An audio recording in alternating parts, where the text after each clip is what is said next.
నమస్తే. ఇన్నాళ్ళు నన్ను సపోర్ట్ చేస్తూ, ఎంకరేజ్ చేస్తూ మీ ప్రేమని నాకు అందిస్తున్న ప్రతి ఒక్కరికి కృతజ్ఞతలు.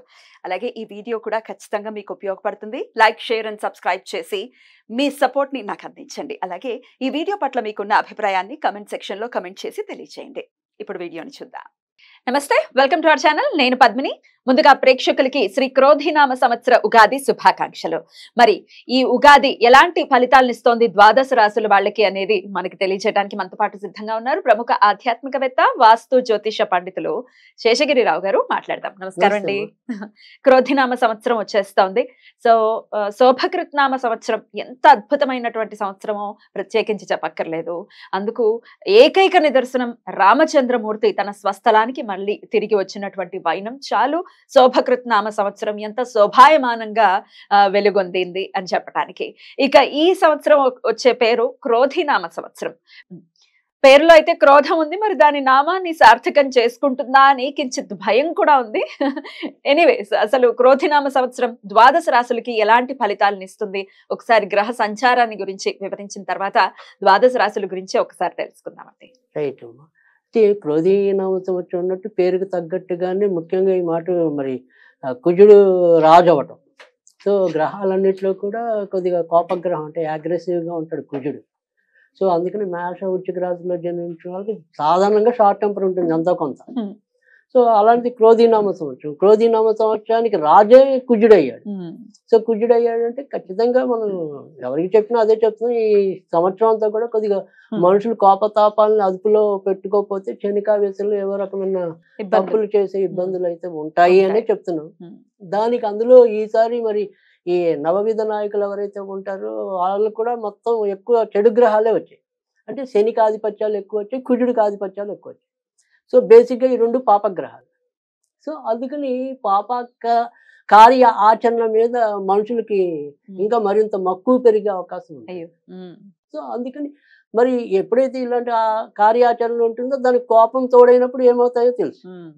కనుక ఈ నేర ఘోర పరిస్థితులు అయితే కొంత పెరిగే అవకాశాలు అయితే ఉంటాయి. సో దాంతోపాటు కొంత మంచి ఏంటి అంటే గనక ఈ విశ్వాసాలు, భక్తి విశ్వాసాలు ఏవైతే ఉంటాయో జనాల్లో ఆధ్యాత్మిక భావం అనేది పెరగడానికి ఉంటుంది. ఆధ్యాత్మిక చింతన పెరుగుతుంది. సంతోషం. సో అది కొంతవరకు మనకి కొంత కాపాడడానికి అది మనకు ఉపయోగపడటం అనేది ఉంటుంది. తర్వాత గురుడు రసాధిపతి అవటం వల్ల ఏంటంటే కొన్ని ఏదైతే ముఖ్యంగా ఆడవాళ్ళకి ఇష్టమైన బంగారము, తర్వాత వెండి ఇలాంటివి కొంతవరకు కంట్రోల్లోకి రావడానికి అయితే ఆస్కారం అయితే ఉంటుంది. అంటే మళ్ళీ ఇంకా పెరిగిపోకుండా గోల్డ్ రేట్స్ అవి కొంత రేట్లు మనకి నియంత్రణలో ఉండటం అనేది ఉంటుంది. కనుక అవి చెప్పదగిన పరిస్థితి. సో ఇక్కడ మనం చూసినప్పుడు ఇంకా ఇప్పుడు ఉగాది అనేది ప్రారంభం అనేది ధనుర్లగ్నంలో అయింది యాక్చువల్గా.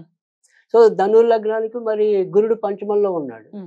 సో లగ్నాన్ని గురుడు సూచించడం అంటే ఇది ఇప్పుడు మనకి ధనుర్లగ్నం అనుకోండి. సో గురుడు పంచమం 1, 2, 3, 4, 5. సో పంచమ స్థానంలో గురుడు ఉంటాడు కాబట్టి అంటే ఏదైతే గురుడు మరి మేలో మారిపోతాడు. మే 1వ తారీఖు మారిపోతారు కదా. సో మే వరకే మనకి ఉన్నంతలో బాగున్నట్టు. అంటే ఆ లగ్నాధిపతి పంచమంలో ఉంటాడు కాబట్టి ఎవరు ఎలాంటి ఇబ్బందులు ఉన్నా చివరి నిమిషంలో బయటపడడానికి ఉంటుంది. సో కానీ దానికి విరుద్ధంగా ఏమవుతుందంటే మే నుంచి గురుడు వృషభంలోకి రావటం. వృషభం అనేది ఏంటంటే ఇక్కడ మనకి ఇందాక ఇది వృషభం అనేది శుక్రుడు రాజు. ఈయనేమో మన దానవుల రాజు, ఈయన దేవతల గురువు, ఈయన దానవుల గురువు. సో వీళ్ళిద్దరికి నిజానికి అయితే శత్రుత్వం ఉంది. సో ఇక్కడ మరి శత్రు రాశిలోకి గురుడు ప్రవేశించడం అనేది ఉంటుంది. సో వృషభ రాశిలో.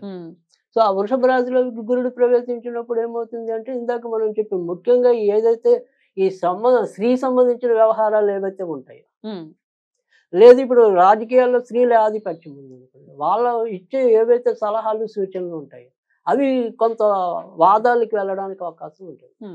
ఇంకా ఇంట్లోకి వచ్చేప్పుడు కూడా స్త్రీల మూలకంగా ఏవో రకమైన చికాకులు ఎదురవడానికి అవకాశాలు పెరుగుతాయి. సో తర్వాత రెండోది వచ్చేప్పటికి ఏంటంటే ఇక్కడ వృషభం నుంచి చూసినప్పుడు ఏంటంటే ఇక్కడ గురుడికి రాహు వ్యయస్థానం లాభస్థానంలోకి ఉంటాడు. సో ఈ లాభస్థానంలో ఎప్పుడైతే మరి రాహు వృషభానికి ముఖ్యంగా వృషభ రాశి వారికి తర్వాత వచ్చేప్పటికి ఇది వృషభ రాశి అనుకోండి, ఇక్కడ లాభంలో గురుడు ఉంటాడు. ఇది ఉంటుంది. తర్వాత ఇప్పుడు కొత్తగా పుట్టే వాళ్ళ గురించి చెప్తున్నాను. సో వృషభ రాశిలో ఎవరైతే జన్మిస్తారో వాళ్ళకి కంపల్సరీ సర్పదోషం ఉంటుంది. సర్పదోషం ఉంటుంది. లాభంలో రాహు ఉన్నా సర్పదోషం ఉంటుంది. అందుకే ముఖ్యంగా రాహు లాభంలో ఉన్నప్పుడు ఇక్కడేమో కేతు పంచమంలో ఉంటారు. పంచమంలో ఉంటారు. సో ఇది సంతాన స్థానం అవుతుంది, అదేమో లాభస్థానం. సో ఖచ్చితంగా లాభాలు ఎవరైతే ముఖ్యంగా ఈ వృషభ రాశి వాళ్ళకి గట్టి ప్రయత్నాలు ఏవైతే ఉంటాయో దగ్గరదాకా వచ్చి పోతాయి. ఇక్కడ ఈ బుద్ధి అనేది వాళ్ళకి సరిగ్గా ఉపయోగపడదు. సో ఆ నిర్ణయాలు తీసుకోవడంలో ఇబ్బందులు ఎక్కువ వృషభ రాశి వాళ్ళు పొందడానికి అవకాశం ఉంటుంది. తర్వాత వచ్చేప్పటికి ఇదే దోషం అనేది కర్కాటక రాశికి కూడా ఉంటుంది. కర్కాటక రాశిలో పుట్టిన వాళ్ళకి కూడా ఉంటుంది. అంటే కొత్తగా పుట్టిన పిల్లలకు కూడా నవమంలో రాహు ఉంటాడు. నవమంలో రాహు ఉంటాడు, తృతీయంలో కేతు ఉంటాడు. కాబట్టి సంబంధ బాంధవ్యాలు ఇబ్బంది పడతాయి. ఇప్పుడు పుట్టే వాళ్ళకైతే ఇలా ఉంటుంది. ఆల్రెడీ పుట్టిన వాళ్ళకి అదే గ్రహస్థితి. ఇప్పుడు ఆల్రెడీ పుట్టేసిన వాళ్ళకి కూడా అదే గ్రహస్థితి. కానీ కొత్తగా పుట్టిన వాళ్ళు కూడా ఖచ్చితంగా పుట్టడమే సర్పదోషంలో పుట్టినట్టు. ఎగ్జాక్ట్లీ ఈ సంవత్సరంలో ఎప్పుడు పుట్టినా ఇదే గ్రహస్థితి ఇంచుమించుగా, అంటే రాహుకేతులకు సంబంధించి. రైట్ అండి. ఇక దేశంలో ఎట్లాంటి పరిస్థితులు ఉంటాయి అనేది ఒకసారి క్లుప్తంగా చెప్పేసి ద్వాదశ రాశుల్లోకి వెళ్ళిపోతాం. రైట్. దేశంలో కూడా ముఖ్యంగా చెప్పాల్సింది అంటే ఇక్కడ వర్షపాతాలు ఏవైతే ఉంటాయి అంటే మనకు కావాల్సిన మెయిన్ వర్షం, రైతుల యొక్క ఇది. సో ఇక్కడ ముఖ్యంగా ఇందాక మనం చెప్పుకున్నాం శని కుజుల యొక్క ఆధిపత్యం ఎక్కువ అని చెప్పి. సో శని కుజుల ఆధిపత్యం ఎక్కువ అంటే మిరపకాయల పంటలు బాగా పండుతాయి. అంటే ఎరుపు రంగు ధాన్యాలు ఏవైతే ఉంటాయో లేదా ఎరుపు రంగు పంటలు ఏవైతే ఉంటాయో అవి సమృద్ధిగా పండుతాయి. తర్వాత శనికి సంబంధించి వచ్చినప్పుడు ఏంటంటే నల్లవి అంటే మిరియాలు అనుకోండి, నువ్వులు అనుకోండి, మినుములు అనుకోండి, ఇలా నల్ల రంగు పంటలు ఏవైతే ఉంటాయో వేరుశనగ దాని నుంచి నూనె వస్తుంది. సో అలా ఈ శనికి సంబంధించి నలుపుకి అలాంటివి సమృద్ధిగా పండటం అనేది ఉంటుంది. ఎలక్షన్స్ కూడా రాబోతున్నాయి, ఎట్లా ఉండబోతుంది అనుకోవచ్చు? యుద్ధ వాతావరణం ఉంటుందా? రైట్. అంటే ఖచ్చితంగా ఈసారి కూడా యుద్ధ వాతావరణం అయితే ఉంటుంది. ఆ తర్వాత సరే ఇక్కడ పెద్దగా ముఖ్యంగా మనం చెప్పాలంటే కేంద్రంలో మరీ మార్పులు అయితే ఉండకపోవచ్చు. మళ్ళీ మోదీ ప్రభుత్వమే వస్తుందని అనుకోవచ్చా? 99.5% అయితే ఖచ్చితంగా ఉంది మోదీ ప్రభుత్వం. సో తర్వాత వచ్చేప్పటికి కానీ ఇదే కేంద్ర ప్రభుత్వం కూడా అంటే ఇప్పుడు సపోజ్ కొన్ని ప్రెస్టీజియస్ ప్లేసెస్ ఉంటాయి కొన్ని.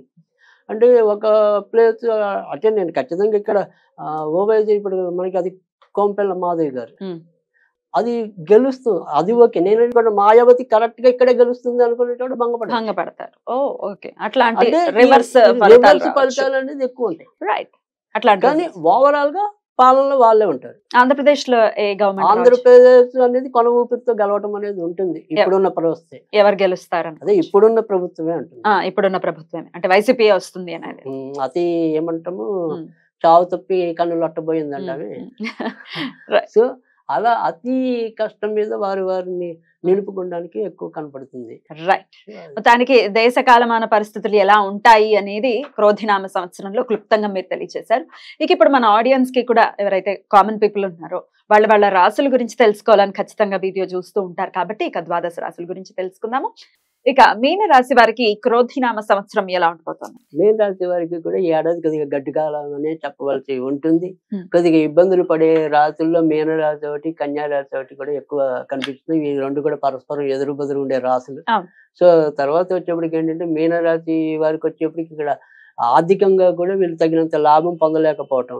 అంటే ఎప్పుడు కూడా ఎంత సంపాదిద్దామని ఎన్ని రకాల ప్రయత్నాలు చేసినా కూడా అదేదో ఎదుగు బొదుగు లేదు జీవితం అని పదే వాళ్ళు మరి తిట్టుకునే సందర్భాలు కూడా మీన రాశి వారికి ఈ ఏడాది ఎక్కువ కనిపించడం అనేది ఉంటుంది.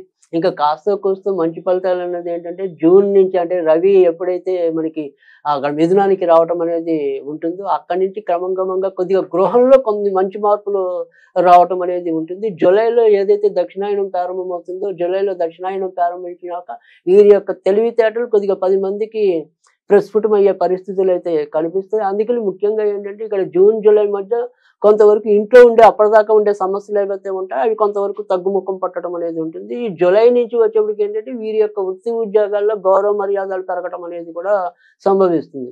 ఇక తర్వాత వచ్చేప్పటికి ఏంటంటే వచ్చే సంవత్సరం ఫిబ్రవరి నుంచి మాత్రం చాలా చక్కటి అనుకూలమైన మంచి మార్పులు రావటం అనేది ఉంటుంది. సో ఫిబ్రవరి వరకు మాత్రం వీరికి ఏదైనా సరే ఒక సమస్య తీరినప్పటికీ కూడా రెండో సమస్య రూపంలో మళ్ళీ మనం ఇబ్బందులు ఎదుర్కోవటం అనేది.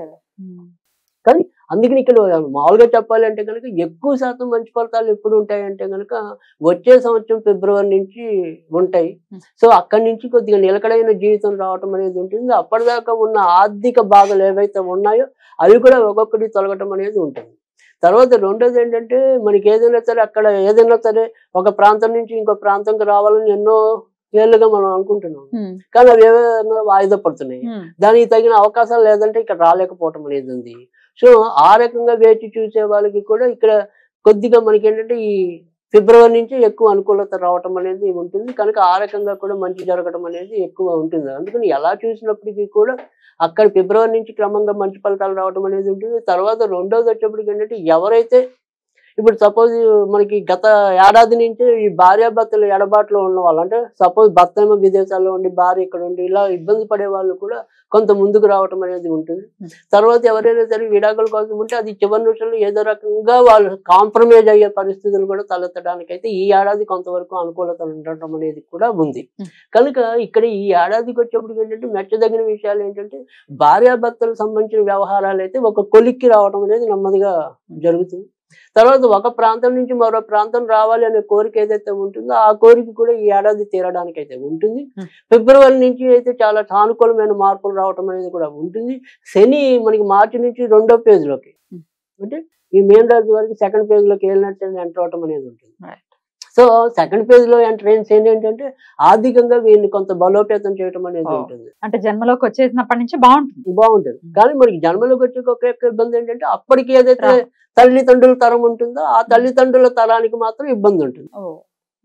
వీళ్ళకి మటుకు వ్యక్తిగతంగా మాత్రం చాలా దాన్ని పొంగు శని అనుకోండి ఏదైనా అండి. సో అక్కడ వీళ్ళు అభివృద్ధిలోకి రావటం అనేది ఉంటుంది. కనుక యాతావాత మనం చెప్పాల్సింది ఏంటి అంటే కనుక వచ్చే సంవత్సరం ఫిబ్రవరి దాకా మాత్రం కొద్దిగా ఓర్చుకుంటూ ముందుకెళ్ళటమే తప్ప ఆవేశపడి ముందుకెళ్ళిపోవడానికి అయితే లేదు.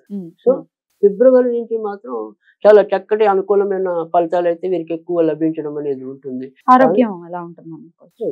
సో ఇక్కడ ఆరోగ్యంకి వచ్చేప్పటికి ఏంటంటే మరీ చెప్పుకోదగిన ఇబ్బందులు అయితే ఉండవు, కానీ నేతలకు సంబంధించిన బాధలు అయితే ఎక్కువ పెరగటం అనేది ఉంటుంది. తర్వాత ఏంటంటే ఈ ఒత్తిడి అనేది ఎక్కువ ఎదుర్కోవటం అనేది ఉంటుంది. కాబట్టి కొద్దిగా నరాలకు సంబంధించిన బాధలు కూడా కొంతవరకు నర్వస్ సిస్టమ్ ఇది కొంతవరకు దెబ్బతినడానికి అయితే ఆస్కారం అయితే ఎక్కువ ఉంటుంది. ఇక మిగతా విషయాలు అయితే చెప్పుకోదగిన ఇబ్బందులు అయితే ఏమి కనిపించడం లేదు. సో తృతీయ గురుడు కూడా చాలా మేలు చేయటం అనేది ఉంటుంది. కాబట్టి మనకి మీన రాశికి అధిపతి గురుడే. సో దానివల్ల ఏంటంటే తృతీయంలో గురు సంచారం అనేది కూడా మేలు చేస్తుంది. కనుక ఎలాంటి ఇబ్బంది ఉన్నా చివరి నిమిషంలో బయటపడతారు, కానీ బట్ ఆశించినంత అభివృద్ధి అయితే ఉండదు, మందకోడిగానే ఉంటుంది. అది ఎక్కువ ఫిబ్రవరి నుంచి ఎక్కువ ఉంటుంది. సో ఆరోగ్య విషయంలో ఏంటంటే వీళ్ళు తరచూ కొద్దిగా మంచినీళ్ళు అనేది ఎక్కువ తాగుతూ ఉండాలి. అదొకటి జాగ్రత్త పడాలి. అంటే మనతో పాటు వెళ్ళినా ఎక్కడికి వెళ్ళినా కూడా ఒక సీసా తీసుకెళ్ళటం అనేది చాలా ఉత్తమం అని చెప్పాల్సి ఉంటుంది. తర్వాత రెండోది ఏంటంటే బయట ఏదైనా సరే ముఖ్యమైన పని మీద వచ్చినప్పుడు కూడా కొద్దిగా మంచినీళ్ళు తాగే బయటికి రావటం వల్ల కూడా అది కూడా ఒక రకమైన రెమెడీగా వీళ్ళకి ఉపయోగపడటానికి అయితే ఆస్కారం ఉంటుంది. ఇంకా తర్వాతకి వచ్చేప్పటికి ఏంటంటే ఈ మీన రాశి వాళ్ళు ఎవరైతే ఉంటారో ఈ రాశి ఎక్కువ అయ్యప్ప స్వామిని పూజించడం వల్ల మేలు జరుగుతుంది. అవకాశం ఉంటే అంటే ఓం హరిహర సుత అయ్యప్ప స్వామినే నమః, ఓం హరిహర సుత అయ్యప్ప స్వామినే నమః అనేది నిత్యం చదువుకోవటం. అలా కూడా చదువుకోలేని వాళ్ళు కనీసం ఉత్తరంలో వాళ్ళ ఇంట్లో ఏ గదిలో అయినా సరే ఉత్తరంలో ఒక అయ్యప్ప స్వామి ఫోటో పెట్టడం వల్ల కూడా మేలు జరగడానికి ఉంటుంది. కనుక మొత్తం మీద చెప్పినప్పుడు ఏంటంటే అయ్యప్పకి సంబంధించిన ఏమైనా సరే ఆరాధన అన్నది ముఖ్యంగా అయ్యప్పకి బుధవారం ప్రీతికరం కాబట్టి బుధవారం నాడు అయ్యప్ప స్వామి ఆరాధన చేయటం వల్ల కూడా వారికి వచ్చే ఇబ్బందుల్ని అధిగమించగలుగుతారు. అద్భుతం అండి. ద్వాదశ రాశులకి కూడా ఎలా ఉండిపోతుంది క్రోధినామ సంవత్సరం అనేది చాలా సవివరంగా తెలియజేశారు. ఎలాంటి ఆరాధనలు చేసుకోవాలనేది కూడా తెలియజేశారు. అలాగే ఈ మీన రాశి వారి కూడా చాలా జాగ్రత్తగా డీల్ చేస్తూ క్రోధినామ సంవత్సరాన్ని చాలా చక్కగా ప్లాన్ చేసుకుని వెళ్ళాలి అని చెప్పి, అలాగే పీస్ఫుల్ గా ఈ ఇయర్ వీళ్ళకు ఉండాలని మనస్ఫూర్తిగా కోరుకుంటూ thank you so very much అండి. మీకు ఉగాది శుభాకాంక్షలు.